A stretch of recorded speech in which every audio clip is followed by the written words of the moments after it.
Assalamualaikum warahmatullahi wabarakatuh. Halo teman-teman, selamat datang kembali di channel ini. Kita kali ini akan membahas materi yang gak cuma seru, tapi juga penting banget buat Anda kuasai. Oke, kita saksikan videonya.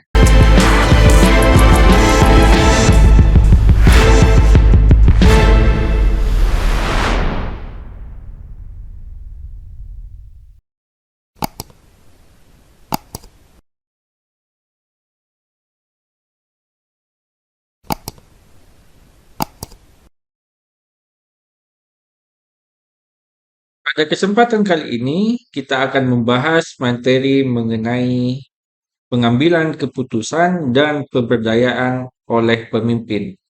Tetap bersama saya, Alvin Arifin. Sebelum kita mulai materinya, mungkin kita harus perkenalan dulu. Nama lengkap saya, Alvin Arifin. Email adalah alvinarifin@unibamadura.ac.id. Email personal saya adalah mail@alvinarifin.com. NIDN 0728119104.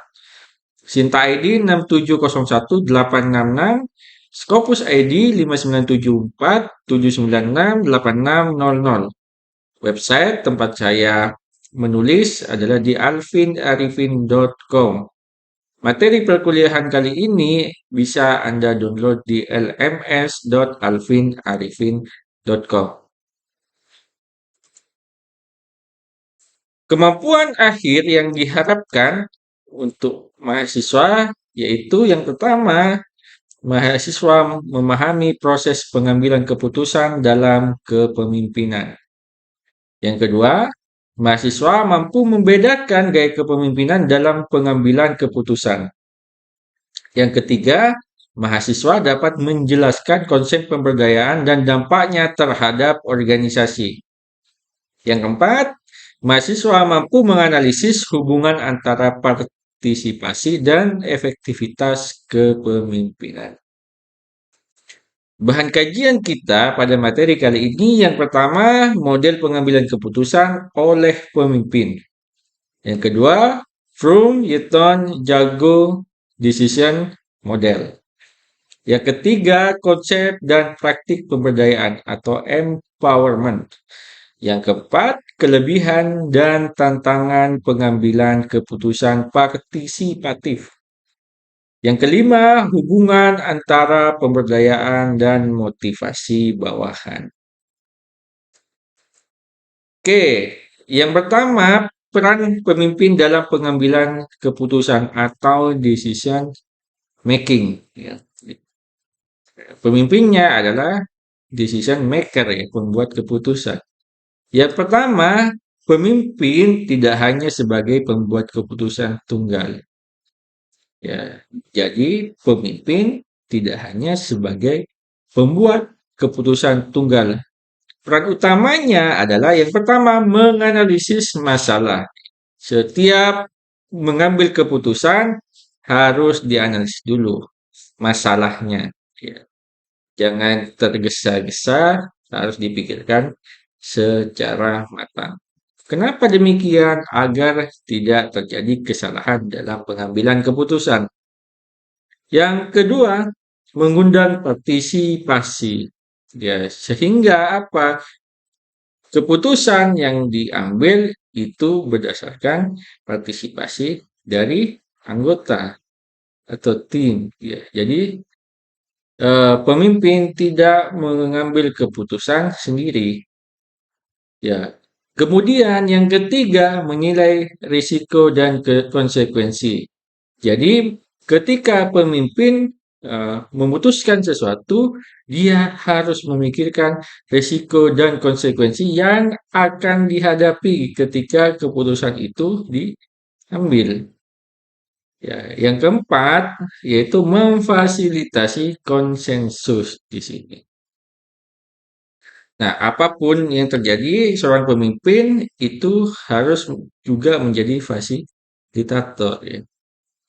Ya, misalnya ketika ada masalah, seorang pemimpin harus mampu memberikan solusi, dan juga harus mampu menjelaskan ketika misalnya keputusan yang diambil tidak dapat diterima. Harus mampu menjelaskan dan harus rasional dan juga harus logis.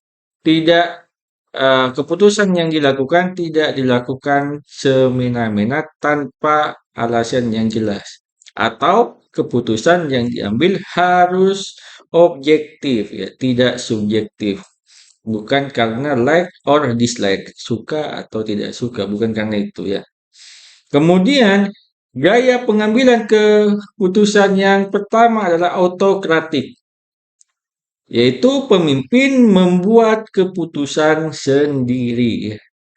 Ya, jadi seorang pemimpin yang membuat keputusan sendiri tanpa melibatkan orang lain atau tanpa melibatkan partisipasi orang lain disebut gaya kepemimpinan autokratik. Kemudian ada konsultatif di sini, yaitu pemimpin berkonsultasi dengan anggota sebelum memutuskan. Ya, jadi konsultasi dulu, ya, ditawarkan kepada anggotanya, ya, diflurkan dulu kepada anggotanya, ya, sebelum memutuskan. Ya. Hal ini untuk meminimalisir timbulnya konflik di kemudian hari. Kemudian yang ketiga ada partisipatif. Ya.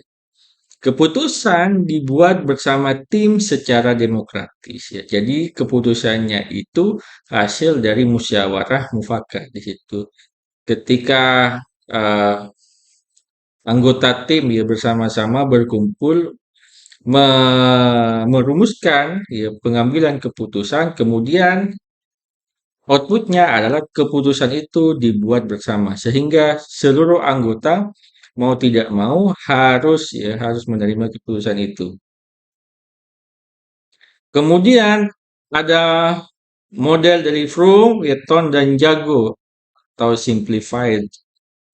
Faktor penentu di sini waktu yang tersedia, kualitas keputusan yang dibutuhkan, informasi yang dimiliki pemimpin, kemungkinan diterimanya keputusan, yang terakhir keterlibatan anggota tim dalam masalah. Jadi setiap melakukan atau merumuskan sesuatu yang ingin diputuskan, maka tidak boleh tergesa-gesa ya. Harus dengan waktu yang cukup ya. Ya, kemudian informasi yang jelas ya. Ya, jangan sampai pemimpin memutuskan sesuatu berdasarkan informasi yang tidak jelas ya.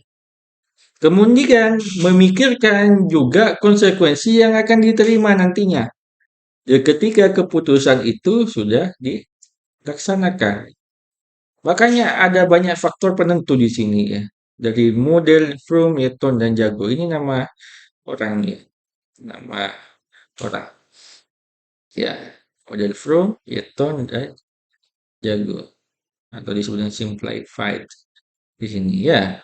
Model ini membantu pemimpin memilih gaya keputusan yang sesuai situasi. Jadi kadang ada sesuatu yang mendesak, ya, waktunya itu sangat mepet, dibutuhkan keputusan yang cepat. Ya, makanya seorang pemimpin yang cakap itu ketika dia mampu memutuskan sesuatu dengan cepat dan tepat, ya. Cepat dan tepat dan akurat gitu keputusannya. Nah, itu pemimpin yang cakap. Ya, bagaimana cara memperoleh pemimpin yang seperti itu? Dibutuhkan pengalaman.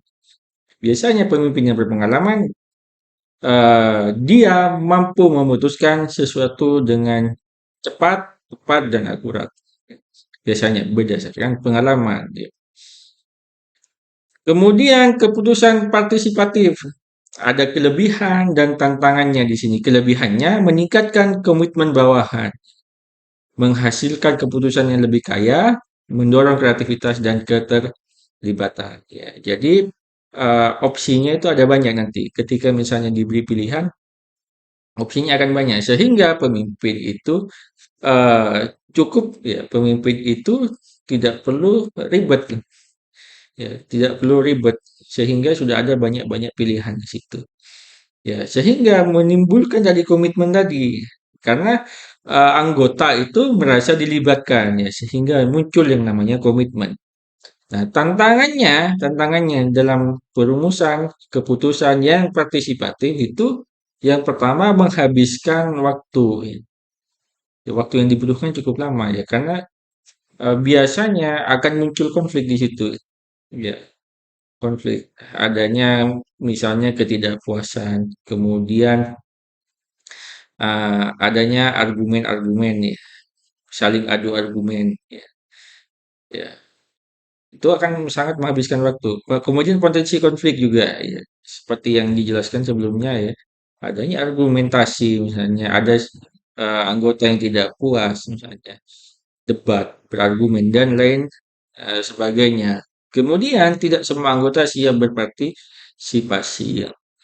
Ya, tidak semua orang itu bisa berpartisipasi ya. Ya, ada orang yang ingin terlibat, ya, aktif misalnya, ada juga orang yang biasanya pasif, hanya menerima saja, yang menerima apapun yang diputuskan tanpa terlibat di dalamnya.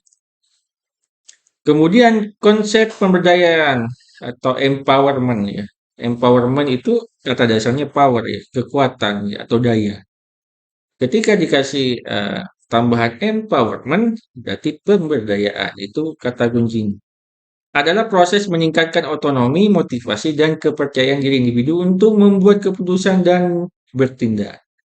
Ya, intinya adalah memberikan wewenang khusus ya, memberikan wewenang lebih ya kepada individu atau orang lain untuk bertindak dan juga mengambil keputusan.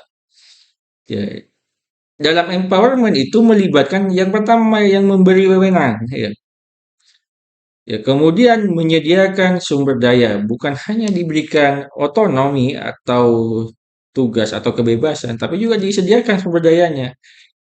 Yang ketiga, membangun rasa kepemilikan. Hal ini disebabkan karena keterlibatan, yang merasa dilibatkan, yang merasa penting karena dilibatkan, ya, merasa dianggap ya, atau merasa keberadaan dirinya itu diperhatikan di situ. Ya, itu bagus untuk motivasi karyawan itu, empowerment-nya.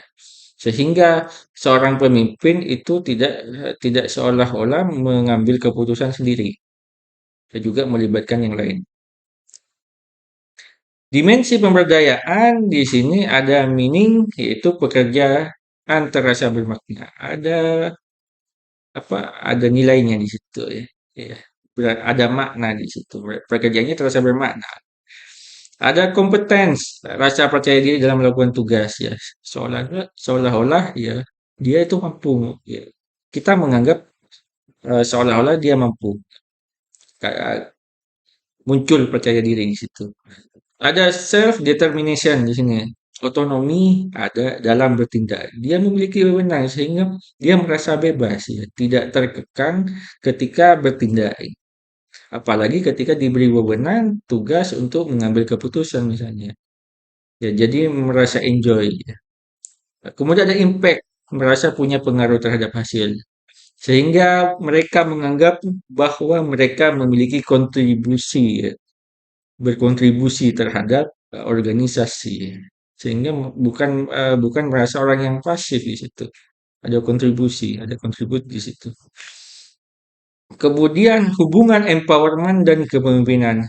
Pemimpin transformasional dan partisipatif cenderung berhasil memberdayakan bawahan. Jadi eh, pada materi sebelumnya bagaimana seorang pemimpin itu bukan hanya memberikan tugas tetapi juga memberikan dukungan dan mengedukasi bawahannya. Nah, ketika melakukan empowerment ya cenderung ya orang cenderung biasanya pemimpin cenderung berhasil memberdayakan bawahannya.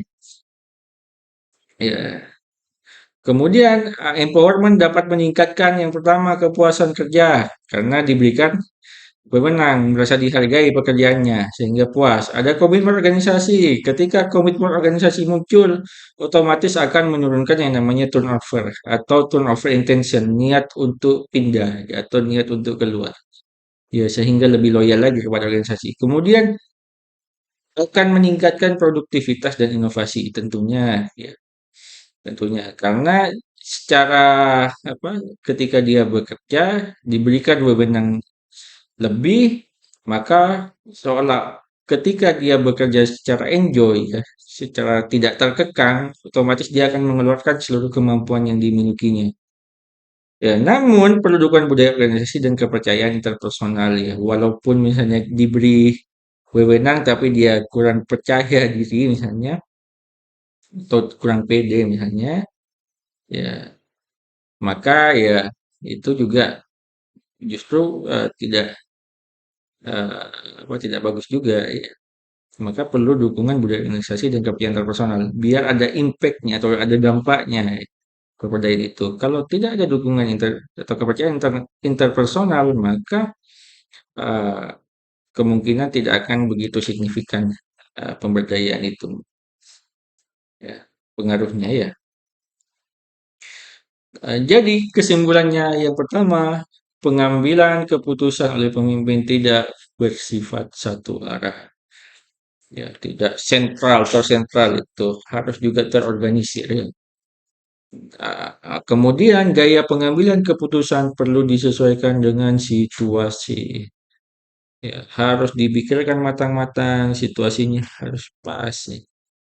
Ya, kemudian partisipasi dapat meningkatkan kualitas dan penerimaan keputusan. Jadi, ketika keputusan itu diputuskan bersama, maka akan meminimalisir adanya konflik ya. Karena sudah diputuskan bersama. Ya.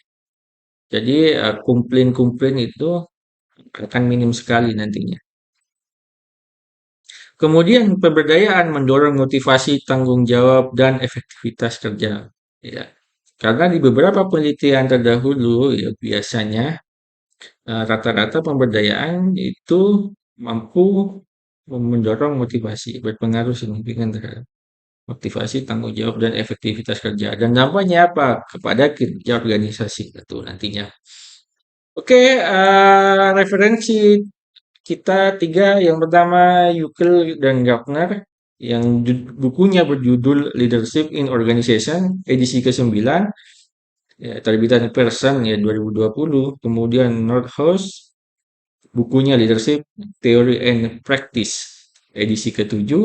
Yang diterbitkan oleh Sage Publication tahun 2016. Yang ketiga adalah Harrison yang bukunya berjudul Leadership Theory and Research, A Critical Approach to New and Existing Paradigms. Terbitan Palgrave Macmillan tahun 2018. Semua ini ada bukunya, ya, bisa diakses semuanya.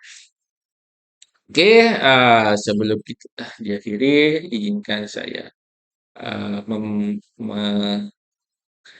memberikan sepatah dan dua patah kata ya, sepatah dua patah kata tentang saya ya.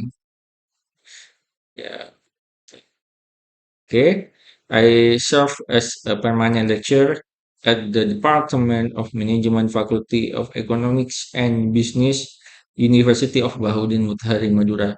My area of expertise is human resource management, which I pursue not only through teaching but also through active research and community service.